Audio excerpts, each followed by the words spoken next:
नहमदुहु व नुसल्ली अला रसूलिहिल करीम अम्मा बाद। मुहतरम नाज़रीन, मैं हूं अब्दुल गफ़ूर ख़ान और आप देख रहे हैं मेरा यूट्यूब चैनल अब्दुल गफ़ूर कुलाची ऑफ़िशियल।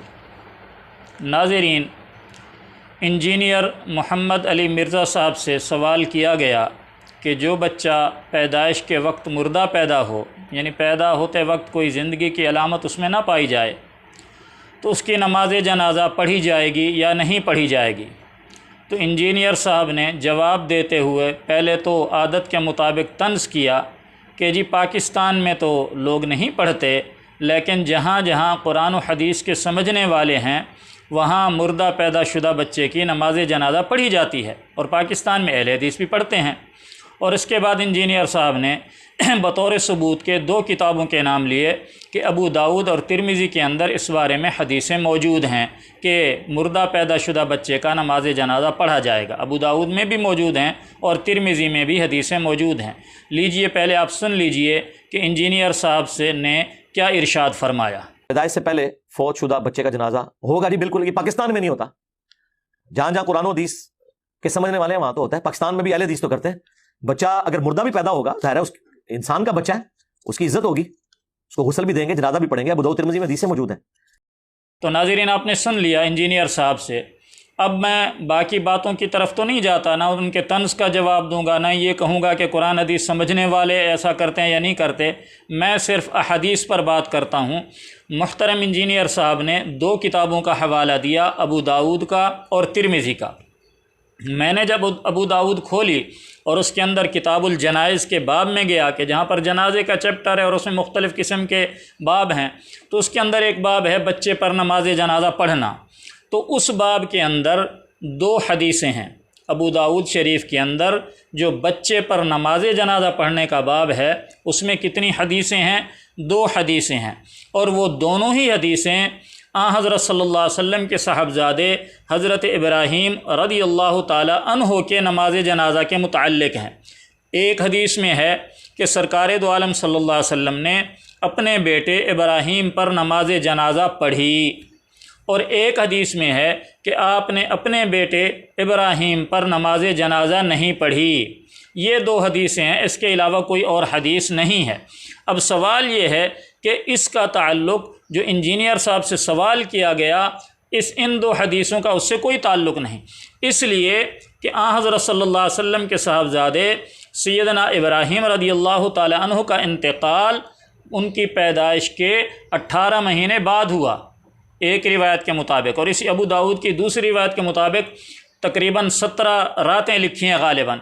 मतलब ये है कि उन पर ये सवाल मुंतबिक ही नहीं होता कि जो बच्चा पैदा होने से पहले ही वफ़ात पा गया हो उस पर नमाज जनाजा होगी या नहीं होगी। तो अबू दाऊद की इन दो हदीसों को इंजीनियर साहब ने गलत कोट किया।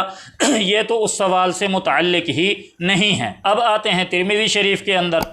तिरमिज़ी शरीफ के अंदर जो अब्वाबुल जनाइज़ है उसके अंदर जो बच्चे पर नमाज जनाजा पढ़ने का बाब है उसमें भी दो हदीसें हैं। कितनी हदीसें हैं? दो हदीसें हैं। जिस हदीस के अंदर नमाज जनाजा पढ़ने का जवाज़ बज़ाहिर इंजीनियर साहब और उनके हमनवा साबित करना चाहते हैं उसमें सिर्फ तिफ़ल का लफ्ज़ है कि बच्चे पर नमाज जनाजा पढ़ी जाएगी। आगे वजाहत नहीं है कि वो बच्चा मुर्दा पैदा हुआ हो या ज़िंदा पैदा हुआ हो, सिर्फ इतना है कि बच्चे पर नमाज जनाजा पढ़ी जाएगी। इसके तो हम भी कायल हैं कि जो बच्चा पैदाइश के बाद फौत हुआ, यानी पैदा होते वक्त ज़िंदगी की अलामत कोई ना कोई पाई गई, जिसकी आम मशहूर अलामत है कि बच्चा पैदा होते ही रोता है, तो अगर उसके अंदर ज़िंदगी की कोई अलामत पाई जाएगी तो उस पर नमाज जनाजा पढ़ी जाएगी। इसमें तो सबका इत्तेफाक है। सवाल तो इससे मुताल्लिक़ है कि जो बच्चा पैदा हुआ और ज़िंदगी की कोई अलामत नहीं पाई गई तो उस पर नमाज जनाजा पढ़ी जाएगी या नहीं पढ़ी जाएगी। इसका जवाब तिरमिज़ी शरीफ के अंदर हदीस नंबर 1032 1032 इसके अंदर दिया गया है। ये आपके सामने स्क्रीन पर नज़र आ रही है ये हदीस। इसके अंदर ये बात मौजूद है कि बच्चे की नमाज जनाजा नहीं पढ़ी जाएगी, ना वो किसी का वारिस होगा और ना कोई उसका वारिस होगा, जब तक कि वो पैदाइश के वक्त रोए नहीं। تو میرے بھائی اس حدیث سے تو جو انجینئر صاحب اور ان کے فالوورز ہیں ان کی بات کی تردید ہو رہی ہے۔ حدیث تو کہہ رہی ہے کہ بچہ پیدائش کے وقت اگر رویا نہیں ہے، یعنی زندگی کی کوئی علامت نہیں پائی گئی، تو آن حضرت صلی اللہ علیہ وسلم فرما رہے ہیں کہ اس پر نماز جنازہ نہیں پڑھی جائے گی۔ تو انجینئر صاحب کو چاہیے تھا جس طرح وہ اپنے لیکچر کے اندر اپنے ثبوت کے لیے، اپنے مسئلے کے ثبوت کے لیے جب کوئی حدیث بیان کرتے ہیں تو فوراً سے پہلے حدیث کا نمبر بتاتے ہیں۔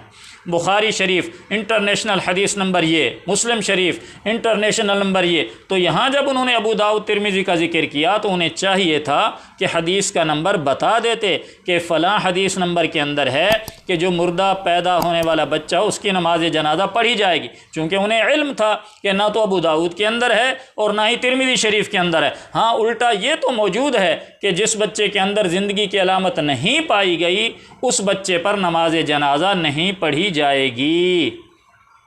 تو جو احباب حدیث پر جھوٹ بولنا سیکھنا چاہتے ہوں وہ انجینئر صاحب کے بیانات اور لیکچروں کو لگاتار سنا کریں اور ان کا کوئی لیکچر نہ چھوڑا کریں، اور جو لوگ چاہتے ہیں کہ ہمیں اصل حدیث کی تحقیق ہو تو انہیں چاہیے کہ انجینئر صاحب کی بات کو حدیث سے میچ بھی کر لیا کریں۔ وما علی الا البلاغ۔